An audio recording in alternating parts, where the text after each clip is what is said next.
Good evening. Did you have a pleasant sleep? Well, I'm happy to hear it. It's hard to get a safe day's sleep as a vampire. It's something I'm proud to be able to provide for my patrons. You said you were only going to stay for one day.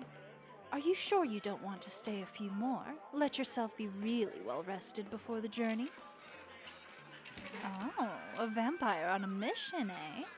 Well, say no more. Anyway, how about some breakfast? We have the same options of human and animal blood as yesterday, aside from one small addition. It's a special concoction I call ichor.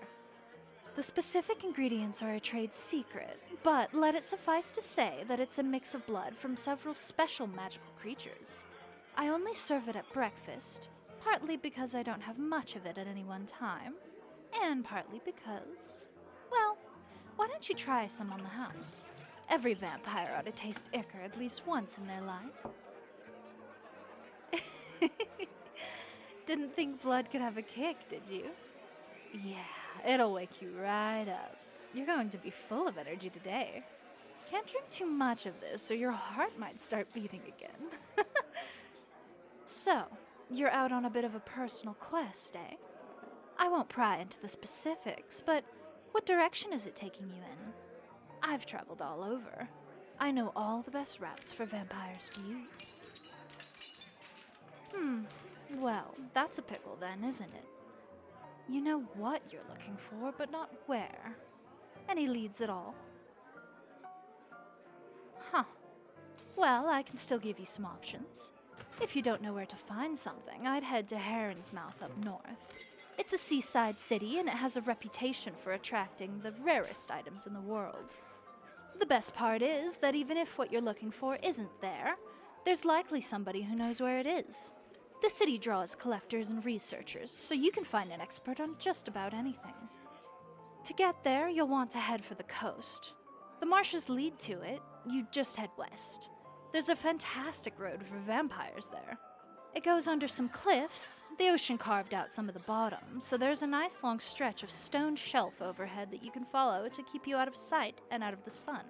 And there's plenty of sea caves to sleep in. It's so sheltered you could travel most of the day if you wanted to. You just need to make sure you find a cave by evening, when the sun finally gets low enough to cast light below the shelf. You'll see Heron's Mouth after about a 2-week journey. You'll know you're getting close when you start to see lots and lots of ships out on the ocean.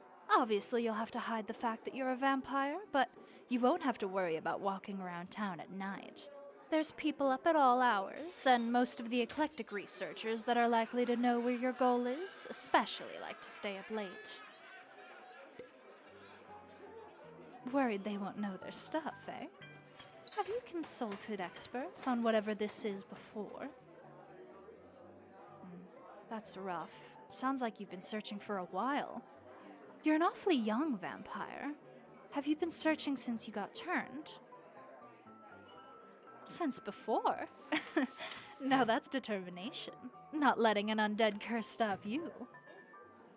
I know it's discouraging, traveling as a vampire. Most people would flee or attack you if they knew what you were. There's always hunters skulking about, and the sun is an ever-present threat. But it comes with its advantages. You might eventually find that becoming a vampire was the best thing that could happen to you, especially for the sake of your quest. It shouldn't be long before you can shadow walk. You'll be able to travel blazingly fast the darker it is. During a new moon, you'll be able to get places 3, maybe 4 times faster. And you'll be nearly invisible the whole time. Good for travel, but also good for sneaking around. If you're searching for something rare, sneaking into places not open to the public might be a major boon. Yeah, see? Aside from that, there are plenty of other abilities. Vampires usually have 2 or 3 that are unique to them, like our weaknesses. Pay attention to your instincts. When you gain a new ability, you'll know deep down.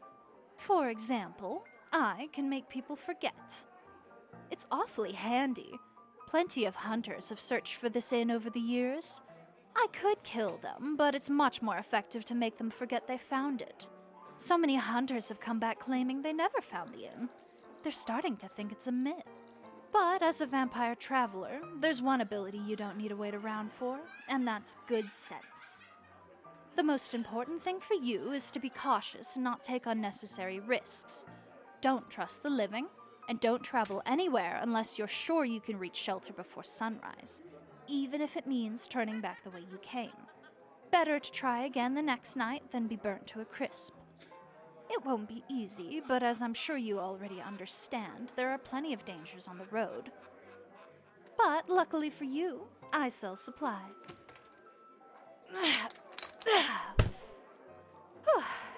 Take a look at this. This is what I call an essential vampiric traveler's kit. Let me go over it with you.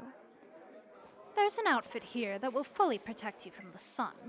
However, do not use this to travel during the day if you can help it. This is an emergency measure. You're still vulnerable if it gets cut or tears, and during the day you'll be nearly blind anyway. Also, it gets hotter than a dragon's armpit, so there's that. Some emergency blood supplies, of course. This is the kind that's enchanted to last. Do your best to hunt and keep this for when you can't find anything. Now these are a lot of fun. Magic smoke bombs. Vampire hunters can't do a thing about them. This'll give you time to run or sneak around behind them and slit their throats. Don't try this with an experienced hunter, though. They get awfully used to fighting when they can't see. Lastly, a sleeping pack complete with a pillow full of grave soil and a burial shroud.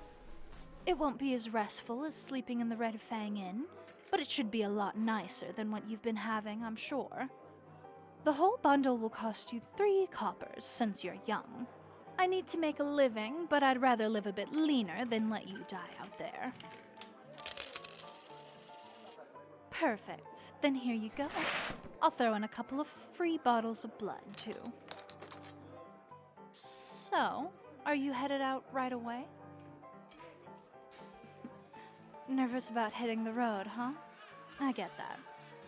It's a tough world out there, and tougher for our kind. I have some advice for you. Don't ever think of yourself as a monster.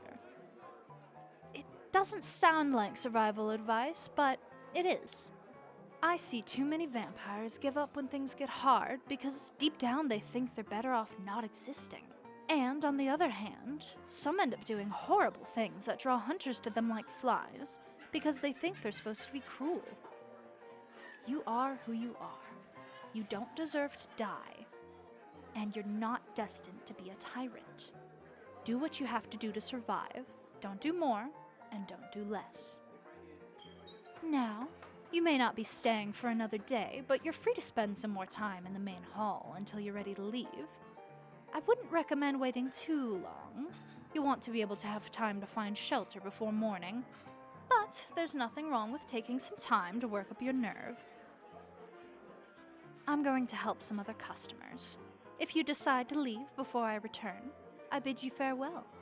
You've been a splendid customer, and I'm pleased I could help you begin your journey. Best of luck, my friend.